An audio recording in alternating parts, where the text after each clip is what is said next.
The State Office of Cannabis Management will be very busy the next few months now that New York has legalized the use of recreational marijuana. The business side of cannabis consumption is really a billion-dollar industry, and some New Yorkers want a piece of the pie, and that includes our next guest, Nhi Kha, who owns the Sativa Remedy Hemp dispensary in upstate New York. She joins us this morning about what this new law means for her business partner.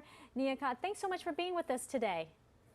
Hi, everyone. Good morning. Thank you for having me. It's a pleasure to be on here with you all. You know, this is a big day for you as well. You currently own a hemp dispensary, so you already have one foot in the door. Are you now thinking about expanding your business? What does this new law mean for you?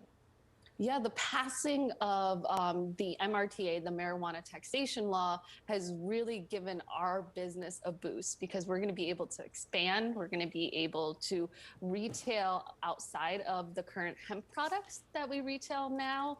It's a great opportunity for us as a business to be able to do well, but also to do good in our community.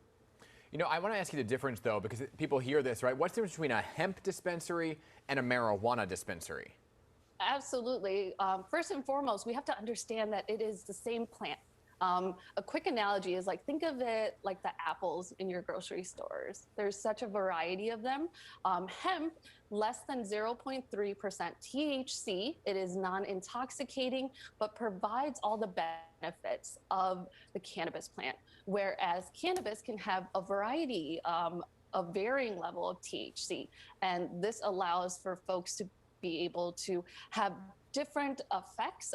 We see that a lot of folks will use products in conjunction with medical cannabis products. So at the end of the day, for me, it is the same plant, just different varieties of the plant for different people, for different conditions, based on what our needs are, Understood. our individual needs. That was a good explanation. Hey, so the new law for licenses, in fact, set aside ones for women and minorities in areas that were heavily impacted by marijuana enforcement. Was your community seriously affected?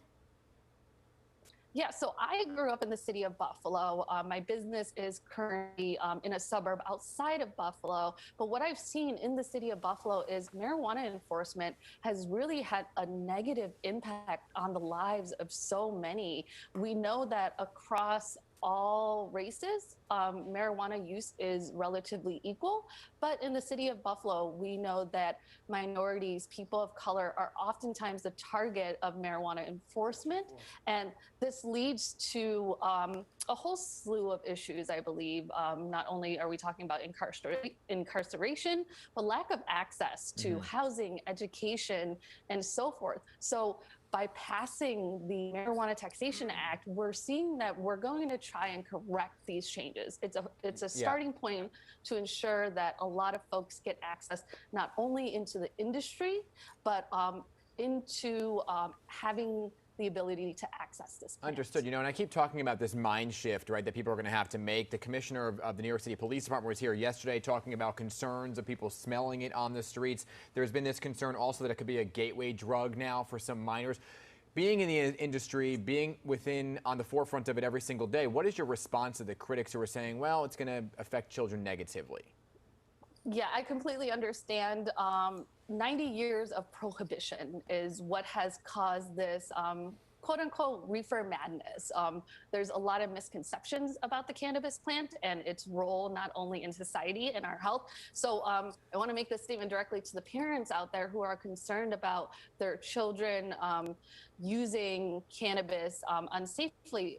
Studies have shown that in states that legalize, teen usage of cannabis actually drops. But also, when we talk about legalization, I think it becomes a great opportunity for parents to have open conversations with their children, to have really an open, honest conversation so that we can prevent our children from being able to use it before they are of age. We understand that this plant can have intoxicating effects, and we want to be able to have those open conversations like we do in regards to alcohol, in regards to the bees and the birds.